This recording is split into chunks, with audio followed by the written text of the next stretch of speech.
Hi, I'm Mike Ward. I want to talk to you a bit about one of the problems we often get relating to the calculation of tax in estimating free cash flows for discounted cash flow valuations. So let's dig in. So as you are aware, the free cash flow equation looks a bit like this. Free cash flow is equal to operating profit, EBIT, after tax times 1 minus the tax rate is the way that this is normally shown. And then to that we must add back depreciation because that is not it's not a cash flow. It's an expense but not a cash flow. And then on the balance sheet we must subtract anything we invest in fixed assets and anything we invest in net working capital.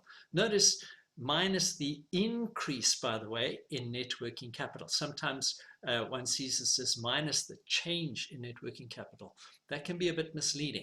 I think it's better to remember this as minus the increase in net working capital. Now, it's clear that these first two measures here, operating profit and depreciation, relate to the income statement. That's what is happening in a particular year and coming through in the form of cash from the income statement.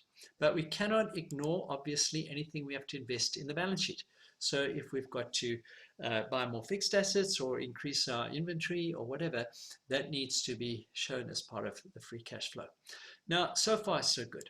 Now, here's just some data for us to start with here. And we've got a couple of years and the bottom part of the income statement here. And this is the first part of our equation, EBIT times 1 minus the tax rate. Sometimes people refer to this as NOPAT. If we were to do this here, you can see we would be taking our EBIT, just looking at the last year here. And if our tax rate is, let's say, 30%, we're going to calculate that and we're going to come up with a NOPAT of 840. Now, what worries people is that when they then subtract the two here, they notice that the effective tax that we're taking off here is more than the tax that is actually being shown in the income statement. Now, there are reasons for that, and I want to explain to you why that happens, but I want you just first of all to understand that this is the correct way of doing it, and it is incorrect to take this number over here. But let me remind you of why that is. First of all, it's important when we do the NPV calculation that we take free cash flows in the numerator and we discount these by the weighted average cost of capital, WACC here. Now, WACC comprises the cost of equity and the cost of debt. Obviously, you have to be careful about interest, which is a cash flow, must not appear in the numerator here.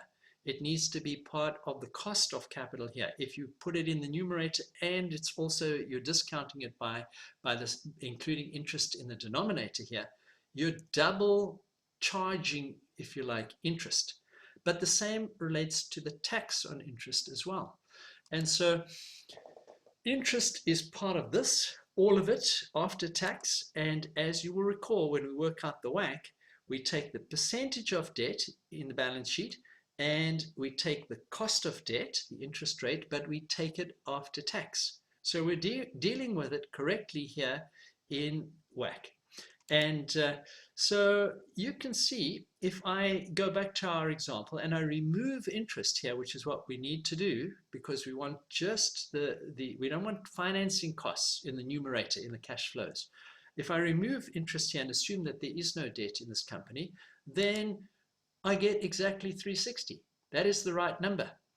And I am controlling for the tax effect on interest in the WACC again over here. So here it is. Just to remind you, it's part of that. And that is the correct way to do it. I hope you found that helpful.